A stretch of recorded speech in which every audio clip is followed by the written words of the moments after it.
Sme na návšteve u starostu obce Stará Krnička Dušana Rajčana.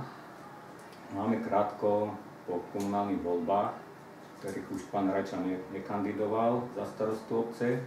O niekoľko dní odozdá funkciu svojmu nástupcovi, ktorý bol zvolený v týchto posledných komunálnych voľbách. Nás ako občianske združenie Kamenica, ktoré sa venuje aj histórii obce, aj regiónu, by zaujímalo vlastne pôsobenie pána Rajčana v najvyšších funkciách obce v doterajšom období. Už podľa rebríčku, takého, ktorý som zostavil, tak vlastne ako najvyšší predstaviteľ obce je na druhom mieste v počte rokov 15. Túto funkciu vykonával v rokoch 81 a 90 ako predseda Národného výboru a v rokoch 2008 a 2014 ako starosta obce. Však toto je taký zaujímavý fakt, že vlastne aj v minulosti bol za socializmu predseda a aj tejto našej demokracii terajšej ako starosta obce. Pred ním na prvom mieste je Igor Vankuliš, ktorý bol vo funkcii 18 rokov, to bolo od roku 1990 až do roku 2008. A na treťom mieste je Ľudovít Slašťan, ktorý bol predsedom Národného výboru 13 rokov, od roku 1968 až do roku 1981. Potom v tom rebríčku už je ako dlho nič. Do roku 1940 to bolo ešte niekoľko richtárov, ktorí majú odslúžených 10 rokov na tejto vedúcej funkcii obci.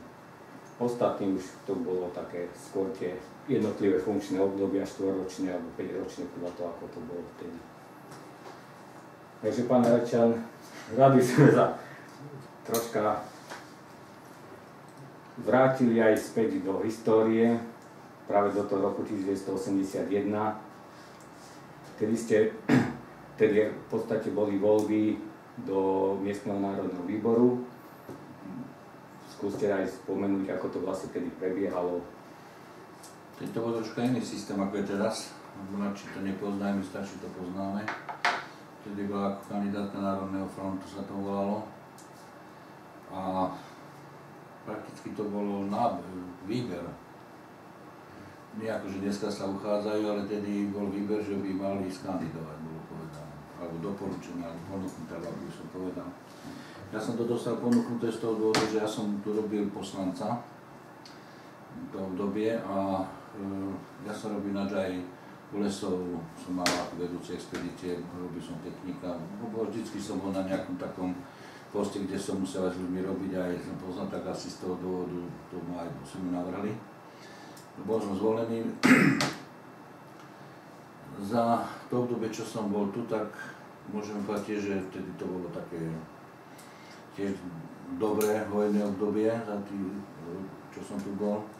Vtedy sa podarilo mi vybudovať veľmi silnú prevádzkáreň, a teda to sa volá podnikateľská činnosť, kde sme mali vyše 60 ľudí zamestnané. Sme robili prakticky všetko od stavebnej výroby cez kamenolom, pieskovňu, my mali dopravu, zemné stroje, zemné práce, búracie, murárske a ešte sme mali projekciu, ktorú sme potom mali zriadenú pre plinofikáciu, ktorú sme robili v dedine. Čiže v tom období môžeme povedať, že začala sa robiť kanalizácia v dedine, čistička nová sa pripravovala, robila sa IBV záhrady, čo teraz sú, celá tá ulica, to sme ešte za mňa sa robili výkupy. To bolo tiež také, že niekde to išlo už tak, že do tuhého, ale vždy sme sa nejako dohodli. Sme si vypili, všetko sa to tak dohodnúť, že bolo. Ale tak sa urobili aj ústupky ľuďom, ako aj chceli požadovali, ak chceli tie pozemky aj pre svoju rodinu, tak to mali ako prednostne urobené vždycky, ale no, bolo dobre to, že sa tým pádom vznikla nová výstavba, mladí ľudia mali tedy si začali stavať domy. Pomáhali sme ešte ako obec vybavovať im aj tie bezúročné pôžičky nenávratné, tedy to bežalo, bolo, že sme mohli stavať. Okrem toho sa potom robila akcia ešte na Zlatom potoku, teraz je to už zorené. Stavali sme takisto telocvičnú, ktorá je tu, no, potom sa robil oporný múr na Smolníku, celý tá dĺžka, lebo to sa zosúvalo. Cintorín, ako teraz je, tedy takýto nebol, tam sme až dokonca aj hroby presúvali. A robili sme chodníky, sa robili všetky tieto rovné, to bolo tiež také citové, to bolo viac menej, lebo tam došlo aj niekde, museli sa aj zrušiť hroby, alebo posunul sa hroba prakticky pod chodníkom, môžu byť nohy alebo časť tela a tak ďalej. Lebo sa nedalo už kde chodiť ani pochovávať. Ale vždycky sa našiel nejaká tá dohoda s tými občanmi, keď sme to si prebrali, urobili dohody, porozprávali, vysvetlili, tak došlo k takým pochopeniam, čo som si veľmi vážil a prakticky sa nakoniec to dalo robiť. Potom ešte takú veľkú akciu, čo sme mali, tak to bola plinofikácia tejto dediny. A potom rada ďalších, ako tam sme most opravovali, prebehlo, co celý sa nový budoval od počiatku. Potok sme regulovali na určité dĺžky. Na Grande sa postavili tá fontána, čo tam je. Čo ja neviem, všetko. Cesta sa tedy robila, opravovala. Sa nové asfalty dávali. Proste bolo... Vtedy kto chcel a mal snahu, tak dokázal urobiť. A my sme mali ešte tú výhodu, že na podnikateľskej činnosti sme zarábali dobre, no ale financí. Prakticky my sme ani peniaze od štátu nepýtali tedy. Akurát na tie akcie Z, že sme dostali. Ale ostatné sme si všetko financovali vlastnými prostriedkami. A keď som končil, tak bolo ešte zhruba 1 000 000 korún dostalo na MNB tedajšom na účte a necelý 1 000 000 zostalo na drobné prevádzkárne. Stručný prehľad, vy ste skôr taký budovateľský, aj tedy predseda, aj terajší starosta. No a potom, ak chcete, môžem pokračovať ďalej. Potom prišla tá revolúcia. Zamatová naša. No boli ma tu párkrát VPN a bolo, že odvolať ma prišli tu, no len to bolo to, že vtedy v tom VPN nebudem menovať tých ľudí, ale boli tam takí, ktorí mali za sebou aj nedobrú povesť, alebo aj uväzení a oni si to mysleli, že keď za socializmu sedel v base, tak všetci boli ako politickí väzni, len niektorí tam sedeli aj za alkohol a veci podobné. Tak proste som povedal, keď ma odvolajú občania, tak som ochotný ustúpiť, ale vy dvaja, čo ma prídete odvolať, tak to nie. Lebo ja som skladal sľub ľuďom, občanom a nie vám. No a tak som potom dokončil, voľby som urobil.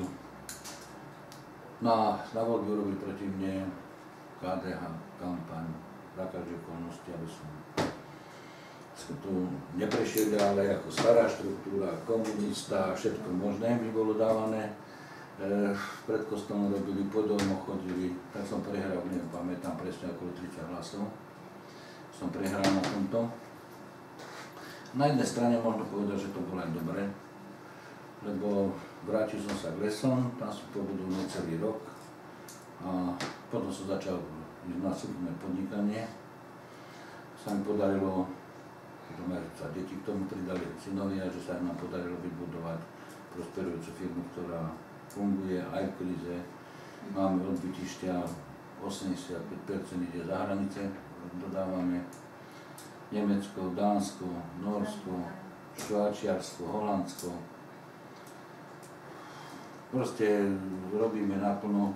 Nikdy sme nedlhovali, táto firma nikomu nedlhovala, ani na mzdách, ani do svojim dodávateľom. A získali sme teraz ako teraz sa robia tie firmy, kategorizujú sa tak dali ako bonitná firma A+. To robia agentúry druhé, no, proste. No a potom sa mi stala tá životná udalosť doma, taká, kde som takú manželku náhle.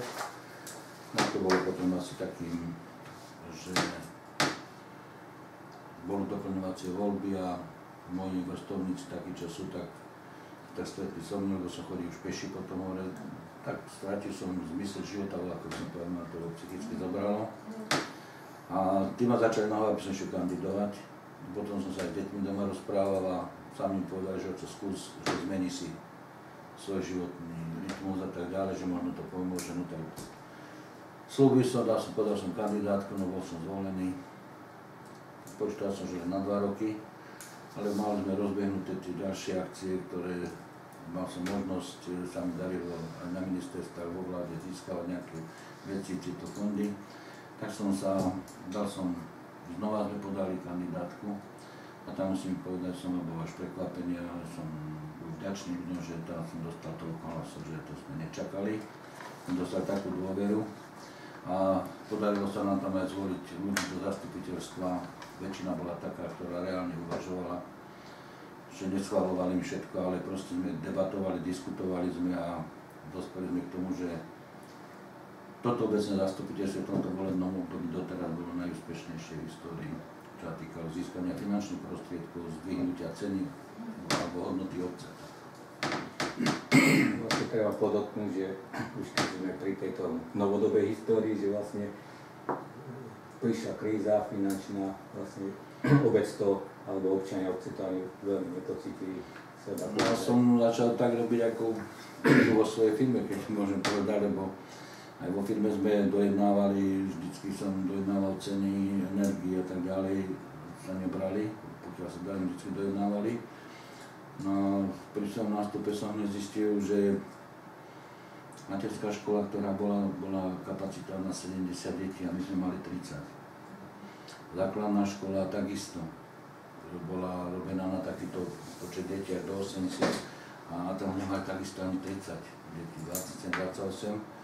No a teraz to všetko bolo treba vykurovať a prevádzkové náklady boli tak vysoké, že to prvé, čo som požiadal zastupiteľstvo, aby sme vyčlenili z vlastných peňazí na prerobenie toho veľkého školského bytu, čo tam bol 5-izbový byt, veľký školský, tak ten sa prerobí na materskú školu, niečo sa zo školy robilo, dobudovala sa tam tá kuchyňa, tie sklady pre kuchyňa, tieto veci a aby sa to tam mohlo presťahovať a dojednali sme ceny, tak my sme prakticky týmto zlúčením ročne išli na od 8 do 10 tisíc úsporov na voda, elektrika, plyn, euro na tom. Potom sa robili ešte, som dojednával ceny na verejné osvetlenie, elektrike, tieto ostatné.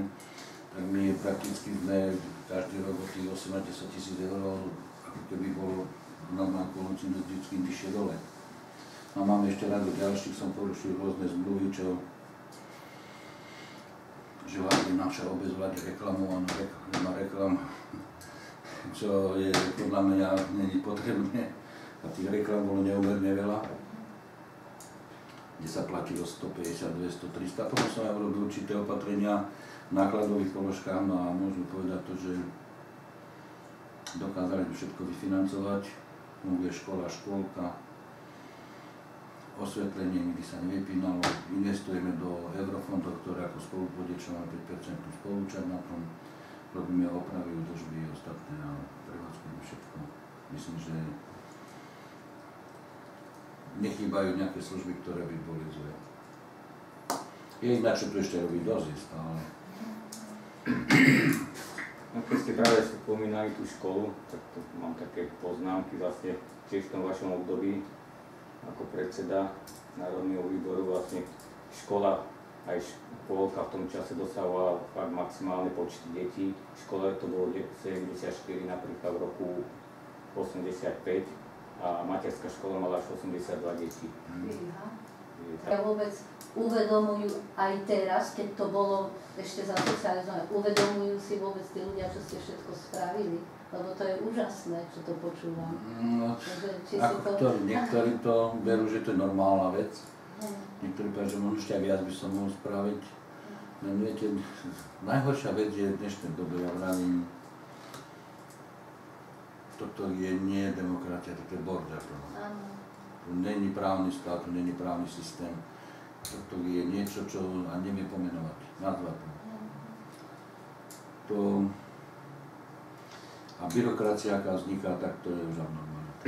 My sme bola, keď na to socializmu vravili, že máme veľa písania, ale sme všetko robili, neboli počítače.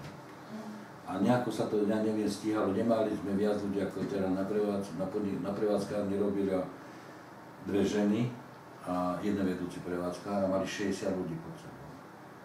Na MNV tedajšom robila jedna žena a ja. Sme boli celá osádka. Všetko sme robili, akcie Z, proste mzdy sa ručne rátali, všetko sa robilo. Dneska, vidíte, máme... Stíhalo sa. A ešte môžem povedať, že sme si ešte mohli aj po obede posedieť. Keď bolo treba sa potiahlo, nebol nejaký problém. Dneska jednoducho máte počítače a nestíha sa nič, to sa robia tabulky na tabulky, tlačíme. Ja vraj, my sme tlačiarne, my sme nie úrady. A pritom sú počítače, čo by si myslím, že by mal, keby toto štáte vlády normálni ľudia, tak musia spraviť taký program, že prepoja si všetko, dávate žiadosť na eurofondy a musím žiadať od všetkých poisťovní, zdravotných, sociálnych, že nikomu nedovolím. To je choré. V dnešnej dobe, keď všetko toto existuje. Rozčujem sa aj zabýta. Keď na to príde. Máte pravdu, no. A najhoršie, že človek si nemôže nič robiť. To je to, že neviete si pomôcť na tom. Nedá sa pomôcť. Nemáte... Bola, keby bola aj určitá úcta existovala, alebo rešpekt by som povedal. To je už také dosť cudzie. No. To je už teraz dosť cudzie.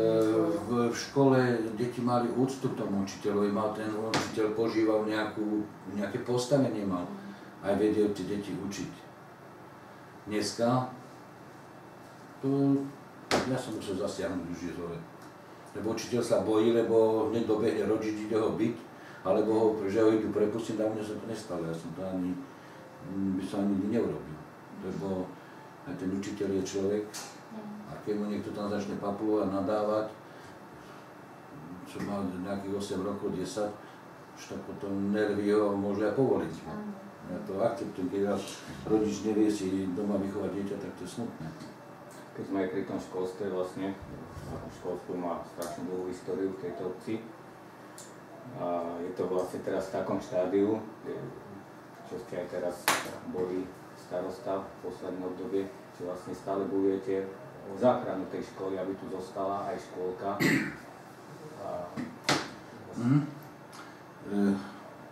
Keď si pripovedal školu, môžem povedať, ja som vždycky, keď som bol predseda MNV, a teraz som vždycky preferoval školu aj škôlku. Lebo v tom je aj najviac peniazy do toho vždycky dávalo, keď boli voľné. Lebo za to, že škola je tým, čo tomu životu má dať niečo, ako sa ten človek má dostať, čo chce dosiahnuť ďalej, že tam získať tie vedomosti, tak v tom. Čiže aj veľa, kedy sme do školy dávali, čo sa dalo von. Dneska je to možno smiešne, keď povieme, že mali krúžok farebnej fotografii, ale vtedy to nebolo bežné, keď ešte boli čierno-biele fotografie, keď ešte len počítače začali existovať nejaké Atari, čo si dobre pamätám, prvá škola sme ich mali kúpené pre deti, aby mohli sa na nich učiť. Čiže ja som mal na to veľký záujem a to isté robím aj teraz. Teraz je ale celý systém školstva je podľa mňa neschopný, nespôsobilý a zlý. Oni dneska prichádzajú na to, že nejaký duálny systém, to bola, keď bolo normálna vec, že deti sa učili aj pracovným návykom, že v odborných školách sa chodilo aj na prax, pracovnú normálne, aby poznal, vedel, ako to vyzerá vôbec. Dajú iný názov a vlastne to isté robia, čo sa robilo pred niekoľkými. Čiže oni totiž to tu bolo po tej našej revolúcii takzvanej urobené to, že čo bolo dobro a sa nepozná, čo bolo dobre, čo bolo zle, sa jednoducho všetko zlikvidovalo a naviedol sa bordel. Ustanovil sa jednoducho bordel v tomto štáte a to je všetko. No. A ja aj teraz v škole, naša škola je 1-4 ročník. Nemáme veľa detí, ale je vybavená interaktívnymi tabulami, počítače majú teraz prváci, neviem, dúfam, že bude na nástupca aj pokračovať v tom, že dostanú deti tablety, aby mali, možno sa aj v tomto robí a potom nech to je už ich dostatok. A potom druhá vec by si mali aj rodičia troška uvedomiť, že obec na školu dostáva len určitý počet peňazí podľa žiakov.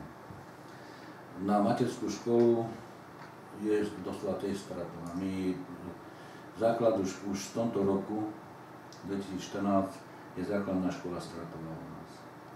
A to isté máme aj na materskej škole. znižujú sa koeficienty, vymýšľajú sa somariny, ale radšej potom bereme nejaké veci, sme do rozpočtu dávali tak peniaze, že kde to menej boli, kde alebo kde čo netreba, alebo čo tak, tam sa to uberá a viac sa prikladá k týmto záležitostiam. Aby to vôbec fungovalo. A rodičia si nevedia uvedomiť jednu vec, že u nás majú za 7 € materskú školu. A keby pokračovalo normálne na základnej škole všetky deti, čo som sa ich bol pýtať aj v žiari v školách, tým našich, keď som prišiel, aké sú naše deti, všade mi bolo povedané kladne, že majú dobré výsledky, čo sa týka aj slušnosti, vystupovania, aj vzdelania. Že sú v niektorých prípadoch až lepšie, ako sú tí domáci tam, do žiaru.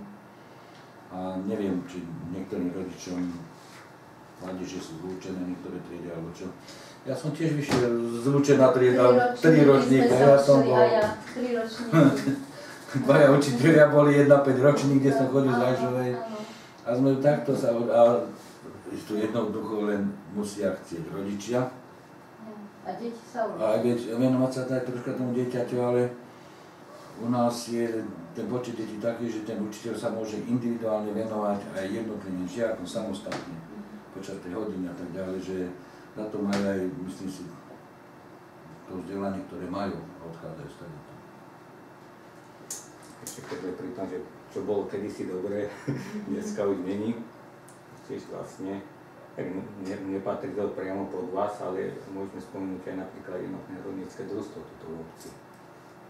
Napríklad taký tiež vrchol malo v tom období 85-80 rokov, kedy napríklad hospodárilo na 2950 hektárov, 100-750 orných pôdy a patrili mu hospodárske dvory Piteľova, Jastrava, Bartošova, Levodka, Ihráž, Nevoľné, Trnava hora, Javna, Čas, Krenica, Šašovské podhradie. A zamestnávalo sa tu takmer 400 ľudí. Takže to je vlastne tiež... To je sama kapitola o sebe, skutočne. Už dneska, keď sa pozrieme, tak to dávalo ľuďom prácu vlastne. Viete, ja takto vám poviem, že toto je výsledok Európskej únie. Niekto mi povie, že to je výsledok ekonomiky. Len treba si zobrať jednu vec, že každý sme vychádzali z nejakého počiatku. No, u nás boli tento systém, ktorý existoval a oni, ja vravím, to je moje presvedčenie a za seba vravím, že Európska únia nás potrebovala pre jej ekonomický rozvoj. My nikdy nedosiahneme životnú úroveň ani platy v západnej Európe. Nikdy. My budeme vždycky tí, čo budú životný štandard udržovať Nemcom, Francúzom, Talianom a týmto dozadu Švajčiarom. Lebo aj naši tzv. Politici, čo rozpredali naše podniky, elektrárne, vodárne, plynárne a tieto veci všetky a siete rozvodné, privatizovali na štátne podniky západných štátov. Ten, čo si hovorí minister Mikloš, povedal, že štát je najhorším hospodárom, veď on by sa mal pozbierať aj z vlády a utekať z tejto republiky. A čo je napad západných štátov, že štátne firmy odvádzajú svoje zisky do sociálnych a zdravotných fondov. Čiže aj od nás idú peniaze. A preto my budeme mať dôchodky 300 € a oni budú mať 1000 €. A nikdy nebudeme mať väčšie platy. Ceny máme také ako na západe, len platy máme tretinové, alebo štvrtinové. Čiže to je ten demokratický systém Európskej únie. A ja obdivujem ináč ľudí našej tejto republiky. Ale my sme takí Slováci, že založia nám batón na chrbát a ešte do neho proložia a my sa len prihneme a ideme ďalej a sme ticho. Čím to je? Ešte keď sa vrátime zasa naspäť do tej histórie, keď ste boli predsedom, tak sa podarilo obnoviť takú zaujímavú udalosť v 84. Vlastne tedajšia predsedkyňa alebo vedúca osvetovej besedy a Slovenského zväzu žien, Medla Kubičová, a vlastne aj za pomoci asi ďalších obyvateľov sa jej podarilo obnoviť fašiangy v obci. Sice bolo to tedy ako tak pod názvom fašiang ľudové zvyky z minulosti, ale malo to v podstate tedy veľký úspech. Bolo to prezentované ako vlastne jedna z najväčších zábav za posledné obdobie. To je pravda. Ešte taká zaujímavosť, že vlastne sa vyfašangoval tedy 500 vajíčok, 20 kg slaniny, 15 kg klobás a 5 litrov pálenky, z ktorých sa potom vlastne večer pri zábave urobila takáto fašangová praženica. Áno, sa dávalo to, čo zostalo, sa dalo do škôlky a tie ešte mesiac toho varili. Ešte mesiac sa premiať. Keď to už zoberieme do dnešnej doby, tak vlastne už ako zasa opäť nie je záujem o tie fašangy. Možno ešte po tej revolúcii bolo také boom, že tie zvyky, tieto fašiangy hlavne sa tak obnovovali aj po dedinách, ale už to znovu asi. Ako je to u vás? Ja som, keď som nastúpil pred 6 roky, tak ja som išiel tiež ma zavolať do speváku nového, tak som išiel s ním a takto máme aj fotky, to bolo. Ale už je to taká vec, že ľudia už nechovajú ako bola, keď sa chovalo, že mali každý doma tieto sliepky, vajcia, klobásy, slaniny. Jednak sa to už nechová, veľa ľudí je už chudobní, proste majú sami problém so sebou, s potravinami, čiže to už není. A druhá vec bola taká, že keď sme chodili, tak viac menej aj tí mladší, tí sa asi dopili a to bolo také nedobré. Lebo my sme voľakedy, keď sme toto robili, tak to bola taká zásada, sa dohodli, že vypijeme si len tak, aby sme mali náladu, ale všetci to dodržali. Teraz, keď sme boli prvý raz, druhý raz, ako som ja tu, no pred tým 6. a 5. rokom, na druhý raz som ani s tým radšej nešiel. Pri tom prvom ešte vyderali do obeda, ale už po obede nie, čo sme si povedali. Potom je to viac menej taká hanba, lebo to nie je už taká zábava, ale je to taká príťažná, keď si... Takže od toho 84. v tom 84. sa to obnovilo? No tedy sme aj koč kúpili, 84, hej. Koč, takýto nám kone boli, tedy to sa voz. Dobre, malo to svoje oni. Tedy to malo ten šmont. Neviem, či som na tom koči ja nešla, stadia, to sa mi zapúšťa ani na svadbu, no som sa vydávala. Môže byť, ja neviem. Sa mi zdá, že stadia to bolo požičané. Takže To bola taká aj zábava, to bola plná sála ľudí, tu prišli tí, čo... To bolo tak, že keď otvorí bránu, tak tam sa išlo, kde bola otvorená brána. A potom aj tí sme pozvali, aby prišli si na tú zábavu. keď niečo dali, tak vlastne nech si pridali zajesť. Ešte v tej histórii niečo zoberieme. Kde ste to boli, kde to bola? Keď sa o to zaujímam, tak napríklad v roku 89 miestny národný výbor dostal odmenu 100 000 korún československých, ako najlepší miestny národný výbor, čestné uznanie vlády Slovenskej republiky prvého stupňa. Tu bolo jedno, bolo tam ešte jedno. A v 84. sa mi bolo ešte jedno bolo, mám to tam niekde podchytené, tak tiež tam bolo niečo aj menej peniazy a bolo to ako tiež za dobré umiestnenie. No, tu je to napríklad v 85. Bolo tiež odmena. Takže vlastne aj na tom vidno, aj keď to niekto môže spochybňovať, že to boli socialistické veci, ale že vlastne obec hospodárila ozaj dobre.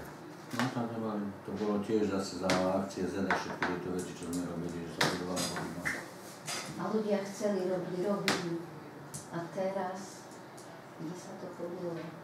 Dneska nechce ani predo mnou si zamúť. Ten Zlatý potok. Bol som tam, za to som išiel okolo, som si to aj nafotil. No to je v podstate na zaplakanie, že vlastne bola to, dá sa povedať, taká pýcha obce. Tam sa chodilo aj na výlety z obce alebo také niečo. A my sme tam stávali veľkú jedáleň a vzadu na tú jedáleň, lebo tam boli chatky, všetko veľa. A prakticky tam bola prvá sauna. To okolí toho si nezrejme. Tam bola sauna urobená vnútri, postavená. Bazén bol vnútri, taký malý na ochladenie, čo je chladiaci, odpočítová arena. V tej novodobej histórii vlastne potom v 2008, keď ste nastúpili za starostu, a v 2009 tu bola jedna veľká akcia, dá sa povedať celoštátna. rekonštrukcia bojov. Je aj toto? Potom sa opakovala v roku 2012. Je to tiež veľmi pekná akcia bola. A veľký ohlas mala medzi ľuďmi úspech. Aspoň môžem fakt potvrdiť, že som počula aj ja veľa ľudí. No to bolo, mali sme to robiť ešte v Lani či predlani ďalej, ale ako sa začal mať problém, to čo my začali robiť za tú kanalizáciu, tieto ofúky a opisovačky a toto, tak mi to od chuti odišlo, lebo to sme z vlastných peniazí nemohli robiť, lebo na to sme nemali. Ja som musel vždy na to zohnať sponzorov. Ja som vždy zo sponzorských peniazí a niečo, čo bolo dobrovoľne, niektorí a tak ďalej robili z toho a potom som si povedal, že už psychicky som bol tak vyšný, že už nejde, lebo to bolo, s tým to je veľká príprava, tu ste museli dopravnú políciu, všetko, hlásenia, súd, povolenia vybaviť, pyrotechnické, všetko, čo bolo treba. Napokon ešte vyhľadajú niekto, no tak na to ide od chuti urobiť. Ale bolo to veľmi zaujímavé.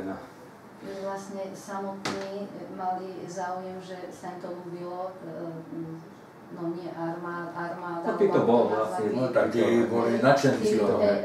Hej, sa im to veľmi práve. Jednak, že pekne príroda, kde je, že tie horizonty sú krátke, že sú, potom sú tam, je tam lúka, je tam svah, je tam les. Všetko im to ako vyšlo, že boli nás to nadšení aj keď boli tu, no tam my sme sa o nich postarali, ako nie, oni povedali, že inde dali im tam jeden párok a rožok, ale tu no dostali normálne, aj raňajky mali, aj obed mali, aj vody, koľko potrebovali na pitie. Ďalšia taká vec, prišiel rok 2011, stretli sme sa 4 ľudia, traja sedíme tu pri stole, chýba to len pán Oravec z Ladomerskej Viesky, predseda klubu historickej techniky dozvolená a založili sme spolu občianske združenie Kamenica za účelom záchrany historickej budovy tuto na našej železničnej stanici. S týmto sa až doteraz boríme. Dá sa povedať aj počiatočných neúspechoch, ako to začalo. Začali sme sa o to zaujímať a začalo sa všetko rúcať. Prišli hneď, zbúrali tú obytnú budovu, začali trať kolaje. Dovtedy 20 rokov si to nikto nevšimol. Myslím si, že ani by si neboli, kým by nevzniklo združenie, ani by si ďalej nebol nikto všimol, až by to samé padlo všetko. Nikomu nevadilo, či je to nebezpečné alebo nie, ale vlastne ako náhle vzniklo združenie a sme sa zaregistrovali tak. Ja som pred 3 rokmi, alebo ešte keď začali, keď som sa nejako nástupil, ja som písal na železnicu, že spolu, aby sme dali, vtedy bola možnosť zohnať tie vyšehrádske fondy na takéto, on nejaký vlastník a kataster obce, že sme mohli dať dokopy na také pamiatky historické. Vtedy ma odmietli, no a potom to už zostalo sa. Potom už nedám, druhé som nenašiel na nejakých ďalších rokoch. By mali ešte nám oni zaplatiť, aby že to zoberieme. Presne tak, no. Za to, čo by mali za odpratanie, keby dali tie peniaze tam, to ich stálo okolo 5 000 6 000 eur, keby nám dali 5 000 eur, tak môžeme strechu spraviť. Zakryť. To, čo zbúrali, tak bola vinová strecha. Ja som povedala, že toľké peniaze dať na tie búracie práce, to ozaj mohli dať na združenie. Nejak sa nerozmýšľa v tomto štáte? Tu sa nerozmýšľa vôbec. Tu sa likviduje všetko, čo sa zlikvidovať dá. Čo sa nedá ukradnúť, tak sa to likviduje. Alebo sa nechá padnúť a potom sa dávajú peniaze a sa stavia.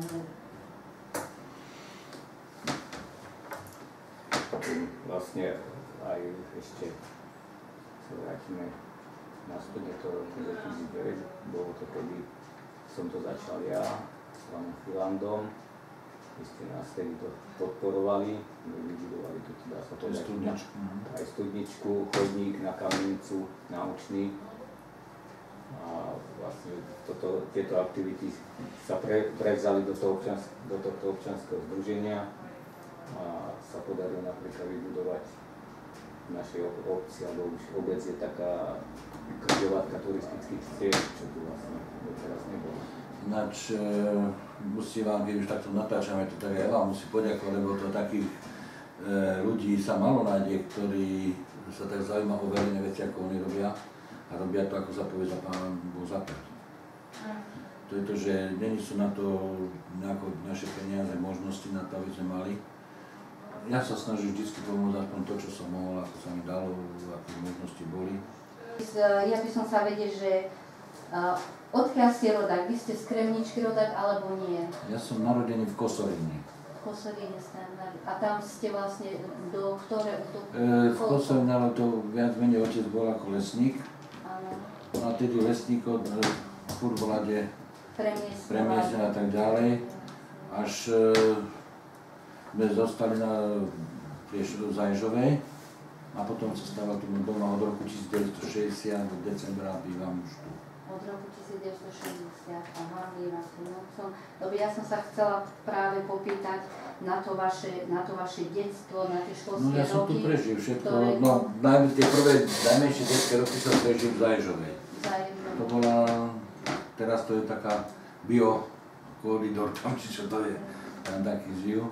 Ale to boli také lazy, kde boli gazdovia a tak ďalej, kde sa poľnohospodárilo. A tam sú vojenské lesy, čo je Oremovlas a toto tak, otec bol tedy tam u vojenských lesov robil lesníka. A začal potom stavať tento dom sa, kde bývame. No a v tom decembri sa potom vrátil sem. Ja som tam chodil do školy, do základnej, ale už do 6. triedy sa nastúpil do Žiaru nad Hronom. Do Žiaru ste chodili do základnej školy. Na ktorú do 6. Tuto dole stará, čo bola, tam kamenná budova. Ešte dole, tuto dole. Ešte v starom Žiari celkom, no. Tam ste chodili, čo už vlastne neexistuje. To už dávno neexistuje. A si spomínate na svojho prvého učiteľa?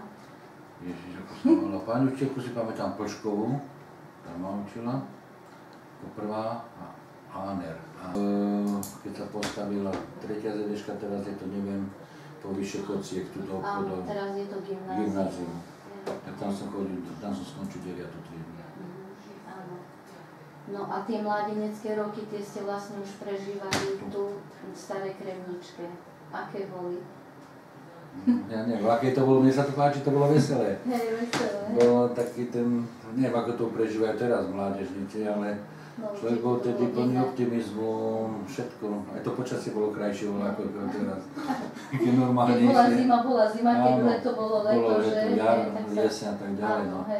Dneska tejto demokracii už aj počasie robí, čo chce. Už sa to tak nejak všetko to spomína. Ja som skončil 9. triedu, ja som odišiel, pretože ja som už bol v Šťavnici. Som chodil prvú na učňovku lesnickú, 1 rok a potom som mal 4 roky lesnickú školu, technickú, SLT-šku. Tak ste pokračovali vlastne v šlapáni? No, od Rakovci, no. No a potom som išiel na vojnu, v 69., 70. potom som prišiel domov. Vrátil sa k lesom, oženil som sa v 71.